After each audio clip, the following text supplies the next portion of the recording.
हम नहीं बोलेगी बात। जल्द आ रहा है हर सोमवार रात 8 बजे।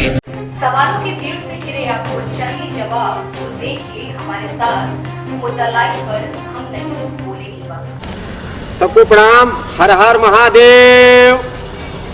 13वीं हो गई मगर मैं जिंदा हूँ। Uttar Pradesh government declares me dead but मैं जिंदा हूँ। और आज 30 जून है 2020।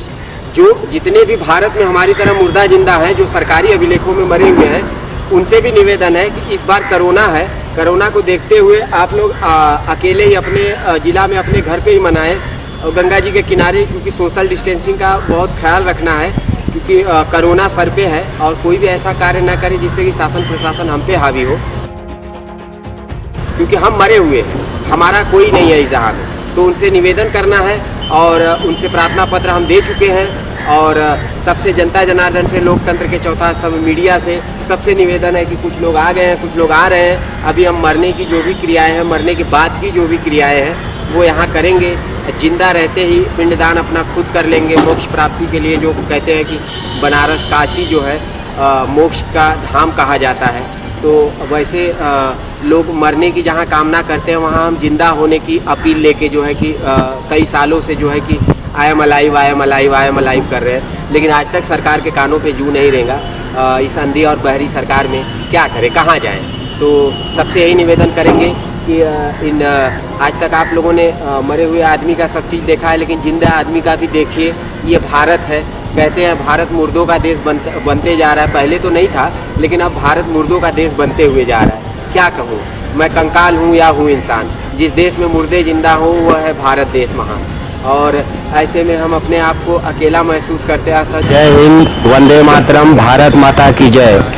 मैं जिंदा हूँ, Santosh Murat Singh. Uttar Pradesh government declares me dead but मैं जिंदा हूँ और 17 सालों से संघर्षरत हूँ। Uttar Pradesh government declares me dead but मैं जिंदा हूँ, लेकिन आज तक सरकार के कानों पे जू नहीं रहेगा। मैं क्या हूँ, मैं कौन हूँ, कंकाल हूँ या हूँ इंसान, इस बात का कौन फैसला करे। जिस देश में मुर्दे जिंदा हो वो है भारत देश महान। मुर्दों के देश में जिंदा होना भी गुनाह है साहब, और भारत मुर्दों का देश बनते जा रहा है। हमारी तरह ऐसे 50,000 मुर्दा जिंदा सिर्फ उत्तर प्रदेश में है, तो इंडिया में कितने होंगे। तमाम उन जिंदा मुर्दा के लिए भी हम संघर्ष कर रहे हैं और उन्हें भी न्याय मिले हमारे साथ साथ, जैसे कि अभी हमें नहीं मिला है। और हम संघर्षरत हैं और हर साल की भांति 30 जून 2020 को जिंदा मुर्दा दिवस और पिंडदान, मरने के बाद जो क्रियाएं होती हैं, हमने सब किया है और करते आ रहे हैं और आज भी कर रहे हैं। तमाम लोकतंत्र के चौथा स्तंभ मीडिया से सबसे निवेदन है कि please help me to alive, हम लोगों की मदद करें। आप लोग हैं तो हम जिंदा हैं। धन्यवाद, प्रणाम। डिक्लेयर्स मी डेड बट मैं जिंदा हूँ। 13वीं हो गई मगर मैं जिंदा हूँ। मुझे गूगल पे आप देख सकते हैं, मुझे मेरे 17 साल का संघर्ष उस पर है।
उमा चौधरी, डोम राजा परिवार। पवन जी, कहाँ पर आप लोग रहते हैं और क्या अभी दिक्कत आ रही है? हम लोग हरिश्चंद्र घाट पर रहते हैं। यहाँ पे बहुत ज़्यादा दिक्कत इस समय है। कोरोना का जो भी डेड बॉडी आती है, अब तक 18 डेड बॉडी यहाँ आ चुकी है। कहाँ पे जलाई जा रही है? ये विद्युत सौदागिरी मशीन में जलाया जा रहा है, और मशीन में जलाने के बाद उनका जैसे जो किट पहन के लोग आते हैं, किट द्वारा वो क्या नाम है, किट इधर उधर फेंक दे रहे हैं लोग, और उसके बाद सरकार द्वारा कोई सैनिटाइजर का व्यवस्था यहाँ पे नहीं है। न तो डेड बॉडी आती है, कम से कम डेड बॉडी आए तो सैनिटाइजर हो, डेड बॉडी जाने के बाद सैनिटाइजर हो, लेकिन सरकार द्वारा कोई। इसको लेके आप लोगों ने कहीं अवगत कराया है? इससे पहले हमारी एक संस्था है काशी मुख्य सैनानी सेवा समिति, हमने डीएम साहब को लिख के दिया है, उत्तर प्रदेश योगी सरकार जी को लिख कर दिया है, लेकिन उसके बाद भी हम लोग का कोई सुनवाई नहीं है। तो ये जो किसी किट वगैरह कहाँ पे करेंगे? जैसे डेड बॉडी में लोग आते हैं जलाने के लिए, डेड बॉडी तो चला जाता है अंदर जलने के लिए, उसके बाद घाट पे ले जाके फेंक देते हैं। मान लीजिए परिवार का कोई भी बच्चा या कोई सदस्य फीविक्विक से अगर सड़ जाए या हो जाए तो उसके बाद तो प्रॉब्लम होबे करेगी। अब क्या करेंगे आप लोग, आगे क्या कर सकते हैं? कि आप लोग कदम उठाएंगे अगर नहीं मानेंगे? सरकार अगर इस तरह से नहीं मानती है तो हम लोग घाट बंद करेंगे डेड बॉडी जलाने का कार्य। आज किस बीच में प्रोग्राम है? आज हम लोगों के राष्ट्रीय अध्यक्ष, हम लोगों के कुलश्रेष्ठ समाजवादी पार्टी के अगुआ, हम लोगों के नेता, राष्ट्रीय नेता अखिलेश यादव जी का आज जन्मदिन है। उस जन्मदिन के शुभ अवसर पर पार्टी की तरफ से यह निर्देश आया है कि हम लोग केक को न काट करके आज हम लोग गरीब समाज, जो लॉकडाउन में जो लोग की स्थिति खराब है, उनकी कुछ हम लोग मदद किया जाए। तो हम लोगों की समाजवादी पार्टी के यहाँ पर जो इकाई के नेता हैं शिवपुर विधानसभा के, हम लोगों के पूर्व विधानसभा अध्यक्ष यहाँ पर राजेश मास्टर साहब हैं, पूर्व विधानसभा अध्यक्ष हम लोगों के तारू यादव जी हैं, हम लोगों के नन्हे जायसवाल जी नेता हम यहाँ पर उपस्थित हैं, सुभाष यादव जी हैं, हम लोगों के डॉक्टर अमरदास जी हैं, सभी साथी। गरीबों में क्या वितरण किए हैं? गरीबों को आज हम लोगों ने यह वितरण तय किया था कि आज गरीब विधवा महिलाएं जो हैं उनको साड़ी वितरण किया जाए। तो आज हम लोगों ने राष्ट्रीय अध्यक्ष जी के इस जन्मदिन के अवसर पर गरीब विधवा महिलाओं को हम लोगों ने साड़ी का वितरण किया है। इनको जो है कि हम लोग फल और मिष्ठान का वितरण किया है। इसी के साथ हम लोग यहाँ पर समाजवादी पार्टी के राष्ट्रीय अध्यक्ष जी का इसी तरीके से आज हम लोगों ने जन्मदिन मनाया है। क्या नाम है अम्मा आपके? हमार पूनम देवी नाम है। आप इस जगह पर किस जगह कारण आयलू है? हम धोती के अली है प्रभु। आपकी धोती क्या चला था माँ? उनका नौवा संजय यादव, एक जने का और के नौवा बताओ ना प्रभु। बड़ा देर अखिलेश और ऊंचे दर्जे पर जा, सदगुरु बाबा करें कि बढ़िया जगह जा, कुर्सी पर और ऊंचे बैठे कि हमनों को खोज ले गरीबन का। और का करे लाख बाड़ी प्रभु ये करे हमन का खोज। अखिलेश आज जन्मदिन है अखिलेश भैया का। माता के कोखी में ऐसे ही सब अवतार ले जन्म कि सब बेटा की सबकर नाम हो, मतारी का दूधे का पुरमत करे अच्छाई से। ये आज धरना पूरे देश के जितने भी तहसील हैं, हर तहसीलों पे हो रहा है पूरे भारत में, और ये अखिल भारतीय कांग्रेस कमेटी के निर्देश पे ये धरने हो रहे हैं। जिस तरह इस लॉकडाउन के पीरियड से धीरे धीरे जनता बाहर निकल रही है। लॉकडाउन में लोगों के पास पैसा नहीं बचा था, महंगाई बढ़ गई थी, बेरोजगारी बढ़ रही थी, मंदी बढ़ रही थी, और लॉकडाउन ख़त्म होने के बाद जिस गति से डीजल और पेट्रोल का दाम बढ़ा के सरकार ने महंगाई को और बढ़ाया है, ये सरकार सिर्फ जनता के जेब से पैसा कैसे निकलेगा उसी के लिए कानून बनाना जानती है। जनता की भलाई कैसे होगी उस पर न सरकार सोचती है न बोल रही है। आज बांग्लादेश हो, पाकिस्तान हो, श्रीलंका हो, नेपाल हो, जितने हिंदुस्तान के अगल बगल के देश हैं, सारे देशों में जो डीजल और पेट्रोल का दाम है वो हिंदुस्तान से आधे के करीब कम है सारे देशों में। तो ये सारे टैक्स हिंदुस्तान में ही क्यों लग रहे हैं, जबकि इस दौर में हर आदमी आर्थिक रूप से परेशान हुआ है। हर व्यक्ति, चाहे वो बड़ा हो, छोटा हो, गरीब हो, अमीर हो, सब परेशान हुआ है। हो सकता है मोदी जी के जो 10-20 उद्योगपति मित्र हैं उनको छोड़ के बाकी लोग परेशान हुए हों, ये हो सकता है। और उस परिस्थिति में जब आप डीजल पेट्रोल का दाम बढ़ाएंगे तो महंगाई और बढ़ जाएगी, ट्रांसपोर्टेशन का भाड़ा बढ़ेगा तो सामानों की कीमत बढ़ेगी, तो उसका बोझ जनता पे पड़ेगा और हर व्यक्ति परेशान है।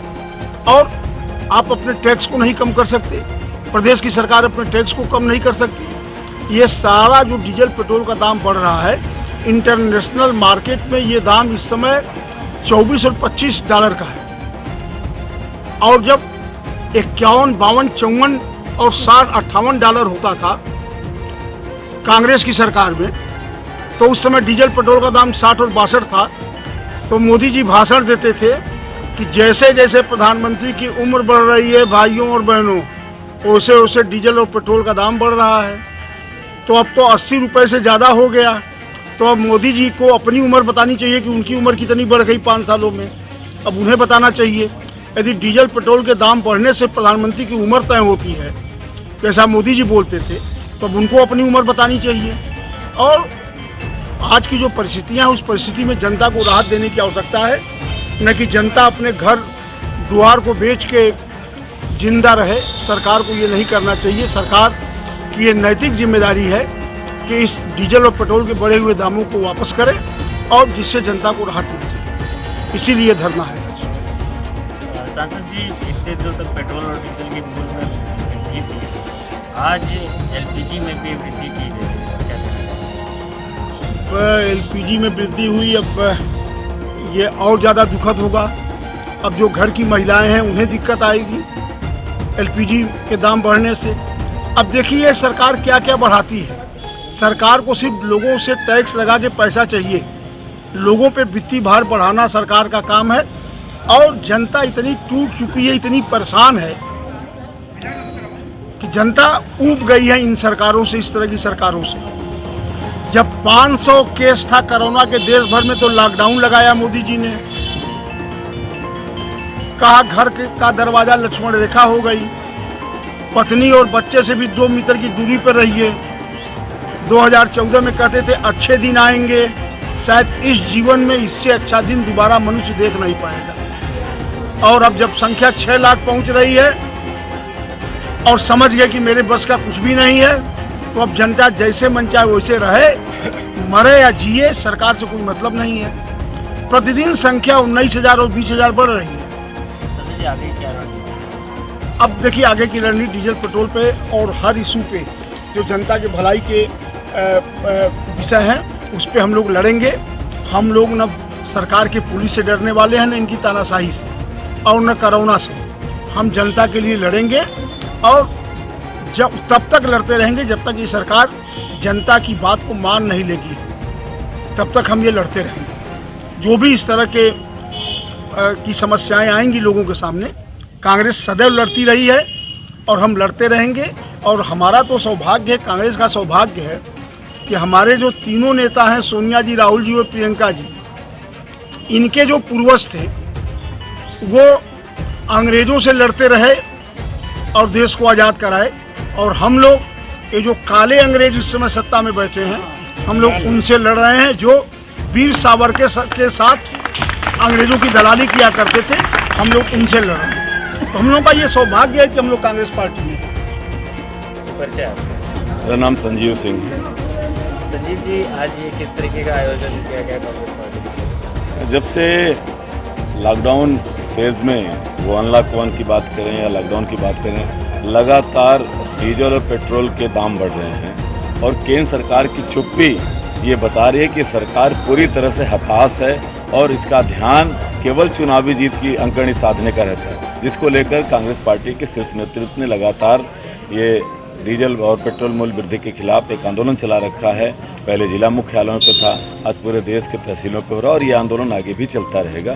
क्योंकि आज इस सरकार के सामने सवाल ये बनता है कि जब यूपीए की सरकार थी उस समय $100 प्रति बैरल दाम हुआ करता था, तब भी डीजल पेट्रोल 70 से 75 रुपये के भीतर मिलता था।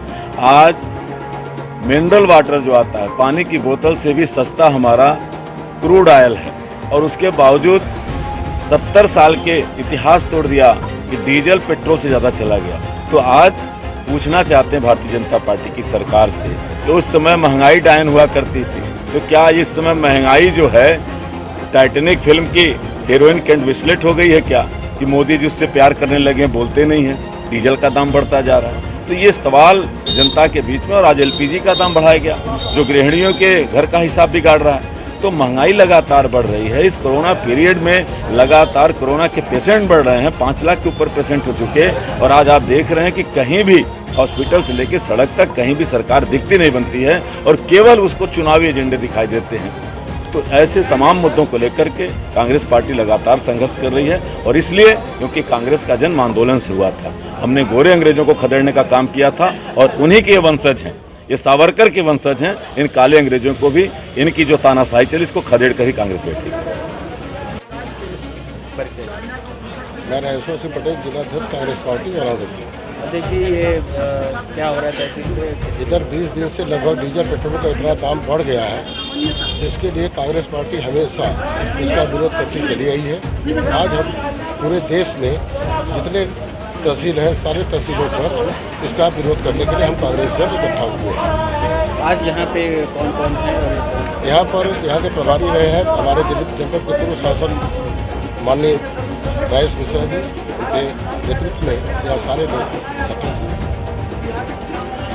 देखिए आगे का क्या है, बनारस में किस तरीके की रणनीति? आगे 4 तारीख को हर इसी तरह से हम लोग हर ब्लॉक पे हम बैठेंगे, वहाँ पर वीडियो के माध्यम से माननीय राष्ट्रपति जी को अपना ज्ञापन सौंपेंगे। जैसे आज यहाँ पर है, यहाँ पर हम एसडीएम साहब हैं, उनको अपना ज्ञापन सौंपेंगे, और वह माननीय राष्ट्रपति जी को अवगत कराना है कि ये जो तेल का बढ़ा हुआ दाम है, वर्तमान सरकार उसका दाम घटाए। अरे जी, घरेलू गैस सिलेंडर के दामों में आज वृद्धि की गई है, जबकि पेट्रोल और डीजल इस समय क्या नहीं बढ़ रहा है। अभी कोरोना की इतनी बार बात हो रही थी, कोरोना जब 500 रहे तो लॉकडाउन हुआ, जब 6 लाख हुए तो लॉकडाउन खत्म हो गया। अब तो वर्तमान सरकार ये मान ली है, जैसे उनके अधीन चलती है भारतीय रेल के डब्बे पर लिखा रहता है कि रेल अपने यात्री अपने सामान की सुरक्षा स्वयं करे। उसी तरह केंद्र सरकार का यह भी स्लोगन आ गया है कि भारत की जनता अपने स्वास्थ्य की सुरक्षा स्वयं करे। ये स्लोगन वर्तमान सरकार पर पूर्ण रूप से सटीक बैठ रहा है। देखिए, आप एक ऐसे शहर के जिलाध्यक्ष हैं जहाँ से प्रधानमंत्री सांसद हैं, क्या समस्याएं आने वाली हैं अब और गृहिणियों को? तो इतनी समस्या हो गई कि फिर ये जैसे लकड़ी और गैस चूल्हा गोबर की बिजली पार करके भोजन बनाती थी, फिर वहीं पर पहुँचना होगा इनको।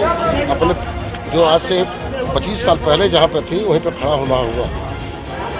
तारीख को थाना मौदाहा में एक सुनार हैं जो कि अपने पैतृक गांव जा रहे थे, तभी रास्ते में 4 लोगों ने, जो कि 2 मोटरसाइकिल पर सवार थे, इनके बैग को छीन लिया था, जिसमें कि कुछ गहने थे।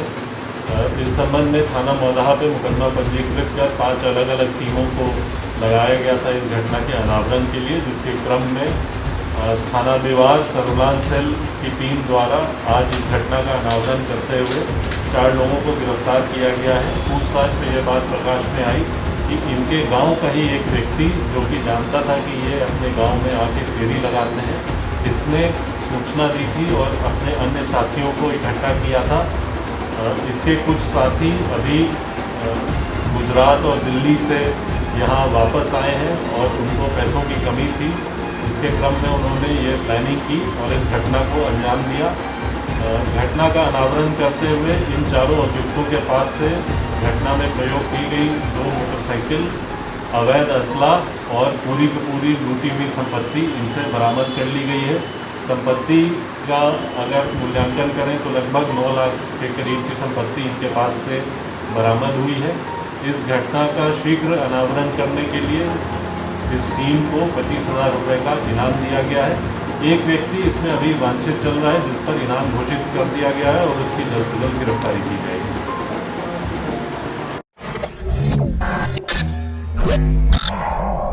हम नहीं बोलेगी बात। चल आ रहा है हर सोमवार रात 8 बजे। सवालों की भीड़ से घिरे आपको चाहिए जवाब, तो देखिए हमारे साथ मुद्दा लाइव पर हम नहीं